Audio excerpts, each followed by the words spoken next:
नमस्ते dear student, मेरा नाम राधेश्याम है और हम लोग इस वीडियो में डिस्कस करने जा रहे हैं force on a current carrying conductor in a given magnetic field. तो किसी भी करंट कैरिंग कंडक्टर पर एक गिवन मैग्नेटिक फील्ड में फोर्स कितना लगता है, कैसे लगता है, उसकी स्टडी करेंगे। तो उसको स्टडी करने से पहले हम लोग ये अज्यूम कर रहे हैं कि हम लोग को ये पता है कि कोई भी एक चार्ज हो और वो मैग्नेटिक फील्ड बी में अगर मूव कर रहा है विथ कांस्टेंट वेलोसिटी तो उस पर कितना फोर्स लगता है, ये हमें पता है। और उस फोर्स को हम लोग लॉरेंस फोर्स भी कहते हैं। तो लॉरेंस फोर्स का हमें फार्मूला पता है, एप्लीकेशन पता है, तब जाके हम लोग इसको स्टडी कर सकते हैं, क्योंकि उसी फोर्स उसी का ये मतलब नेक्स्ट कंक्लूजन है या नेक्स्ट डेरिवेशन है उसी स्टेप का। तो मान लीजिए कि हम लोग ये बोलते हैं कि हमारे पास एक करंट कैरिंग कंडक्टर हो जिसमें कि करंट आई फ्लो हो रहा है, ठीक। और यहां पर एक इस पूरे एरिया में दे रखा है कि मैग्नेटिक फील्ड जो है वो क्या है, बी है, वो इनटू द प्लेन है, ये दे रखा है यहाँ पर। तो अब हम लोग ये जानना चाहते हैं कि इस मैग्नेटिक फील्ड में जब इस कंडक्टर पर करंट आई फ्लो करेगा तो इस पर कितना फोर्स लगेगा। और हमें ये पता है कि जो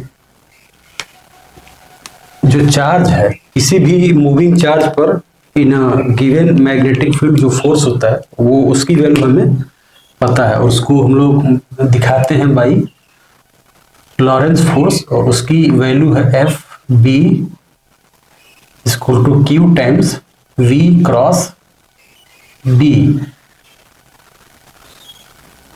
हमें ये चीज पता है, इसका हमें यूज करना है, ये लॉरेंस फोर्स है।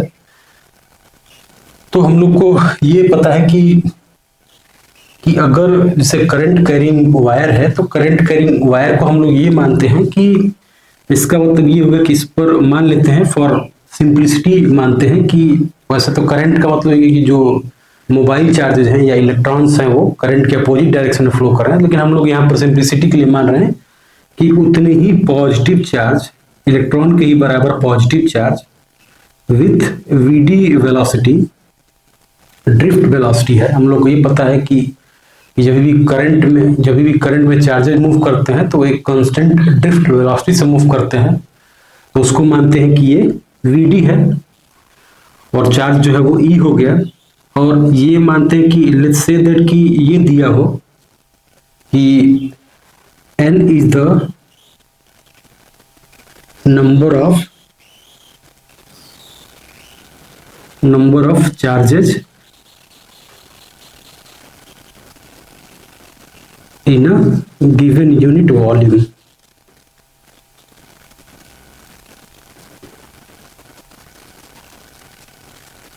यहाँ पर n दिया है कि n जो है वो क्या है, नंबर ऑफ चार्जेस है in the given unit volume. और लेट्स से दैट कि हम लोगों ने ले लिया इस करंट का एक डीएल एलिमेंट ले लिया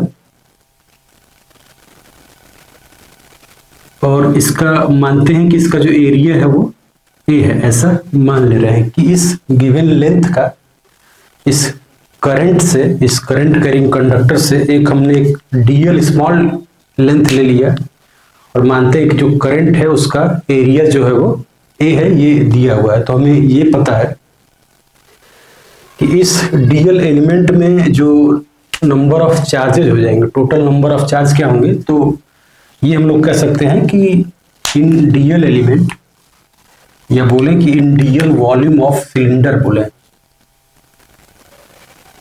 इन DL volume of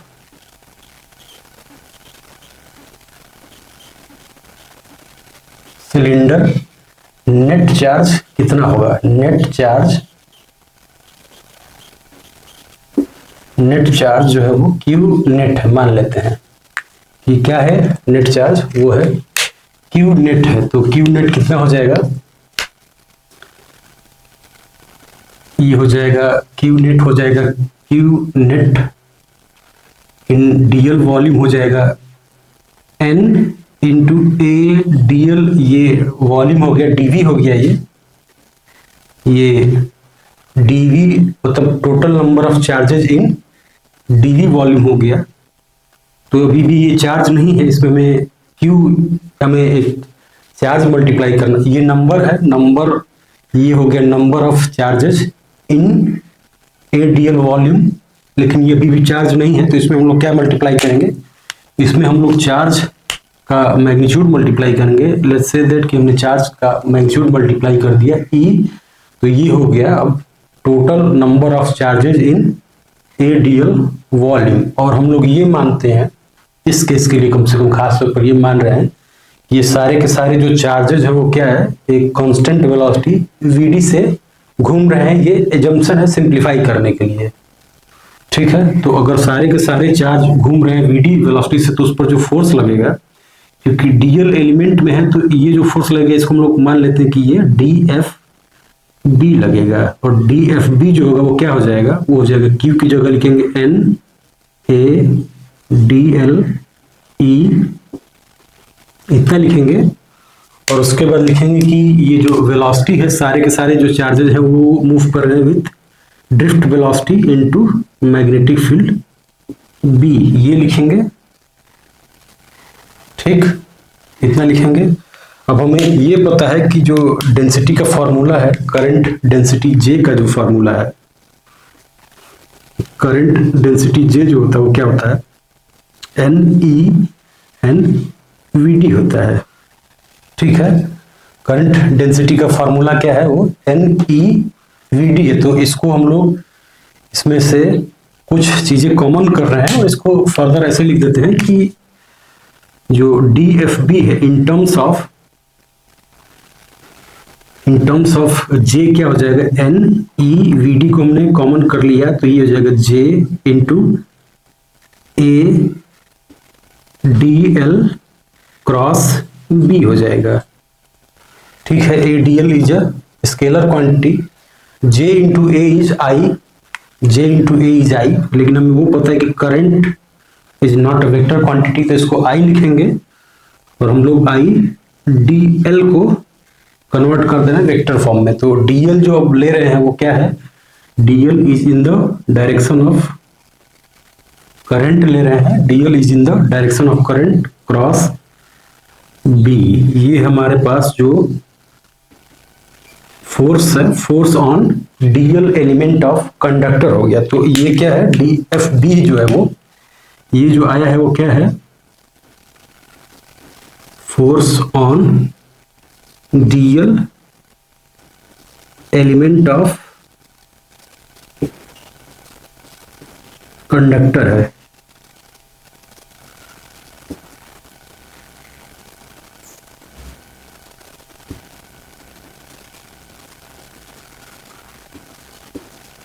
current carrying conductor है, ठीक है। डीएफ भी क्या है, DL element of conductor, current carrying conductor लिखेंगे,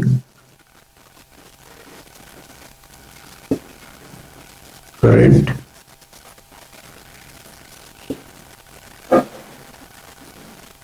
कैरिंग कंडक्टर पर ये जो फोर्स है वो हमें अब पता लग गया। तो किसी भी करंट कैरिंग कंडक्टर पर, किसी भी करंट कैरिंग कंडक्टर के एक स्मॉल एलिमेंट पर इन अ गिवन मैग्नेटिक फील्ड ये फोर्स होगा। अब इसका डायरेक्शन हम लोग बता सकते हैं, डायरेक्शन कैसे बताएंगे, डीएल का डायरेक्शन में क्रॉस प्रोडक्ट का रूल है, ये d l cross B, X into Y, और third component X cross Y है, तो थर्ड कंपोनेंट मतलब जेड के डायरेक्शन में जाएगा। ऐसे हम लोग मतलब क्रॉस प्रोडक्ट के रूल से हम लोग दिखाएंगे। तो डीएल का डायरेक्शन ये हो गया, मैग्नेटिक फील्ड का डायरेक्शन ये हो गया, तो जो लगने वाला फोर्स है वो किधर आ रहा है, बाहर की तरफ आ रहा है। तो इसका मतलब कि इस पर जो फोर्स लगेगा वो किधर लगेगा,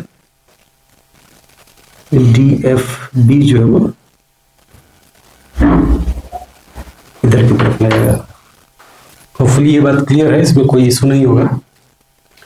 तो एक गिवन एलिमेंट पर हमने निकाल लिया कि गिवन एलिमेंट पर फोर्स इस फार्मूला से लग रहा है।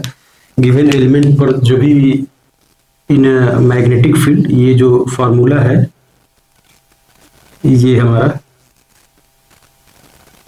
फॉर्मूला है, करंट कैरिंग एलिमेंट पर फॉर्मूला है। ये हमारा चार्ज पर लगने वाला फॉर्मूला है जिसका कि हम लोग यूज करके ये डिराइव किए। तो ये लॉरेंस फोर्स कहलाता है और ये हमने डिराइव कर लिया। तो अब हमें अगर एक करंट एलिमेंट पर फोर्स निकल गया मैग्नेटिक फील्ड में, तो ऑब्वियस सी बात है कि हम लोग पूरे लेंथ ऑफ कंडक्टर पर लगने वाला फोर्स अगर पूछा जाएगा तो वो भी बता सकते हैं। हमें क्या करना है, हमें अगर पूरे लेंथ ऑफ कंडक्टर पर लगने वाला फोर्स पूछा जाएगा तो क्या करेंगे, सब छोटे छोटे एलिमेंट्स लेंगे और उन सबका एडिशन कर देंगे, वेक्टर एडिशन, क्योंकि ये वेक्टर है, सबका डायरेक्शन अगर सेम रहेगा तो एडिशन कर देंगे। यहाँ पर देख रहे हैं कि कोई भी डीएल एलिमेंट अगर लेते हैं तो सब में डायरेक्शन जो फोर्स है वो आउटवर्ड है, तो फोर्स का डायरेक्शन सेम है। तो इसीलिए अगर नेट फोर्स पूछा जाएगा तो इस केस में नेट फोर्स क्या हो जाएगा, एफ बी जो है वो F B on net force on current carrying conductor वो क्या है, वो हो जाएगा आई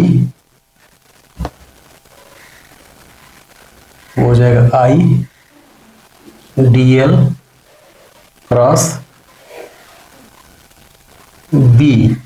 और हमें क्या करना चाहिए, ये सब बताने के लिए ये समेशन करना चाहिए, या समेशन को दूसरे फॉर्म में ये भी बोलते हैं कि इंटीग्रेशन करना चाहिए। तो इंटीग्रेट करेंगे तो हमें पहली बात कि डीएल और बी जो है वो 90 डिग्री के एंगल पर एक दूसरे से, तो ये पता है कि बीच का एंगल जो है वो बीच कांस्टेंट क्वांटिटी, और ये डीएल का इंटीग्रेशन करेंगे, बीच में जो एंगल बन रहा है DL is perpendicular to B. इस केस में हमारे लिए जो हमने इस केस में ले रखा है DL is perpendicular to B, DL ऐसे है, मैग्नेटिक फील्ड ऐसे है, तो परपेंडिकुलर, तो दोनों के बीच में जो एंगल बन रहा होगा वो क्या है, 90 होगा, तो साइन 90 लिखेंगे, तो ये लिख लेंगे। तो यहां से एफ बी जो आ रहा है वो क्या आ रहा है, वो बेसिकली ये आ रहा है कि मतलब ये वेक्टर सम होगा, हर एक का वेक्टर सम होगा। तो यहां से ये आ रहा है कि आई बी एल, ये हो गया फोर्स का मैग्नीट्यूड। हमने डायरेक्शन बता लिया पहले कि वो आउटवर्ड है। अब इसमें एक जो ये समझने वाली बात है कि हम लोग ये कह रहे हैं कि ये डीएल क्रॉस बी है, तो बी अगर बी का मैग्नीट्यूड ऐसे ही रहे और सेम कोई हम लोग और ले लें, मतलब कि ये जो भी है ये छोटे छोटे करंट एलिमेंट्स पर वेक्टर सम है। तो इसका फायदा ये है कि अगर हमारे पास करंट ऐसे दिया होता है, केस अगर ऐसे ले लेते हैं कि ठीक है, तो हम लोगों ने कहाँ तक प्रूफ किया, हमने ये प्रूफ किया कि जो force on DL element of any current carrying wire जो है उस पर जो फोर्स लगेगा वो होगा आई डीएल क्रॉस बी होगा। तो अगर हम लोग बोले कि हमारा जो मैग्नेटिक फील्ड है, हमारा मैग्नेटिक फील्ड कांस्टेंट हो, जैसे कि इस गिवन केस में, और डायरेक्शन फिक्स है उसका, तो इसका मतलब ये होता है कि जो फोर्स लग रहा है उसको हम लोग ऐसे भी लिख सकते हैं, इसको लिख सकते हैं आई डीएल, इसका इंटीग्रेशन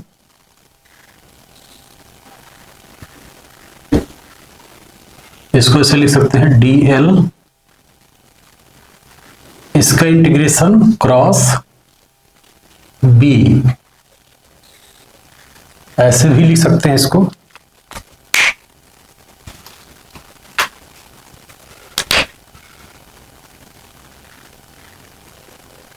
क्योंकि बी कांस्टेंट है तो इसको हम लोग ऐसे लिख सकते हैं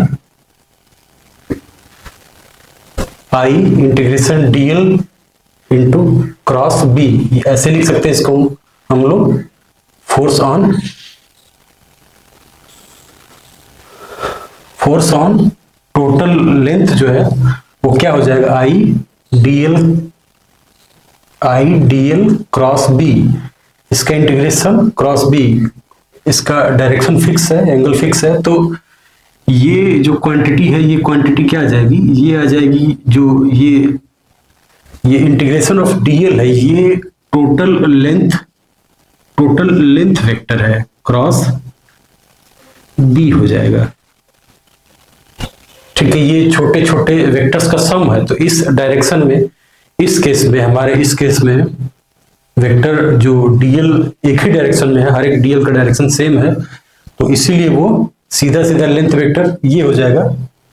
तो इस फॉर्मूले से अभी फॉर दिस गिवन केस ये हो जाएगा आई एल बी हो जाएगा। ठीक है, मैग्नीट्यूड और एन क्रॉस एन वेक्टर, ये एन उधर की तरफ, बाहर की तरफ है, तो ये इस फॉर्मूले से ये हो जाएगा। लेकिन दूसरा तरीका ये है कि अगर मान लीजिए कि हमारे पास कुछ ऐसा दिया होता है, ए से बी के बीच में ऐसे कंडक्टर दिया हो, ठीक है, और मैग्नेटिक फील्ड ऐसे ही दिया होता कि मैग्नेटिक फील्ड अभी भी इनटू द प्लेन है, तो इस पर भी फोर्स कैसे लिखेंगे? फॉर्मूला हमारा यही रहेगा। इस फॉर्मूले से फिर इस स्टेप तक तो आ ही जाएंगे। फिर उसके बाद हम लोग कह रहे हैं कि डीएल जो है वो सम ऑफ छोटे छोटे एलिमेंट्स है, और वो जो सम ऑफ छोटे छोटे एलिमेंट्स हैं वो क्या बताएगा? वो लेंथ ऑफ दिस वेक्टर बताएगा और लेंथ ऑफ दिस वायर बताएगा। या बोलें कि लेंथ ऑफ, या बोलें कि इसको अगर मिला दे सीधा सीधा, ये वाला वेक्टर बताएगा। ये हमारा लेंथ वेक्टर है। ठीक है, तो जो इंटीग्रेशन ऑफ डीएल है वो क्या आ रहा है? वो इनिशियल टू फाइनल जो पॉइंट है उसका वो वेक्टर आ रहा है, क्योंकि मैग्नेटिक फील्ड सबके लिए सेम है। तो हम लोग ये भी बोल सकते हैं, होपफुली ये बात समझ में आ रही है कि अगर शेप इरेगुलर दिया रहेगा तो भी जो नेट मैग्नेटिक फील्ड बताने का तरीका क्या रहेगा कि दोनों पॉइंट को मिला देना है। इन दोनों पॉइंट के बीच में जो एक लेंथ वेक्टर बन रहा है, इस पर मानेंगे कि सेम करंट आई फ्लो कर रहा है, और इस पर अब जो फोर्स लगेगा वो फोर्स नेट फोर्स होगा। तो इस पर जो लगने वाला फोर्स होगा ये हमारा एफ वी वेक्टर होगा। ये होपफुली ये क्लियर हो रहा है। यहां से इस फॉर्मूले से कह रहे हैं कि ये जो है लेंथ वेक्टर देगा। ये लेंथ वेक्टर को ऐसे भी समझ सकते हैं कि L initial, L final minus L initial, तो ये हो गया इसका नेक्स्ट इवोल्यूशन हो गया। ठीक है, तो अगर अब इसी का नेक्स्ट पॉइंट ये होगा कि अगर एनी लूप दिया होता है तो बोलेंगे, इसलिए इसी को कंक्लूड कर सकते हैं कि अगर ये लूप फॉर्म में होगा, अगर ये लूप फॉर्म में होता है, जैसे कि मान लेते हैं कि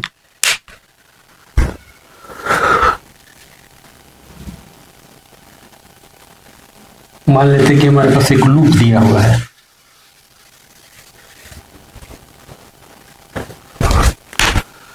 कुछ ऐसे,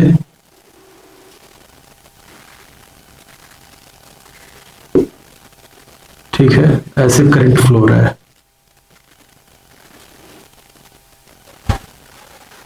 ऐसे करंट फ्लो हो रहा है, इसमें मैग्नेटिक फील्ड बी है अभी भी। तो इस पर अगर नेट फोर्स पूछा जाएगा, किसी भी इरेगुलर शेप ऑफ लूप पर जो नेट फोर्स होगा वो जीरो होगा। बिल्कुल रूल ऐसे ही है कि इस डायरेक्शन को, किसी भी एक डायरेक्शन को हम लोग ऐसे चूज कर सकते हैं, इस पर फोर्स इधर की तरफ लगेगा और जो आती हुई करंट है, करंट का डायरेक्शन ऐसे होगा तो फोर्स इधर की तरफ लगेगा, तो नेट फोर्स जीरो होगा। तो इसलिए बोलेंगे कि force on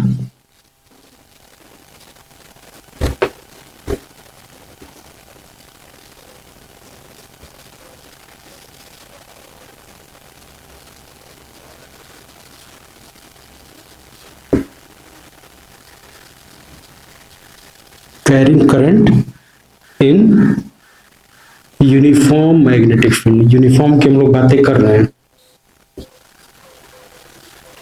uniform magnetic field क्या होगा?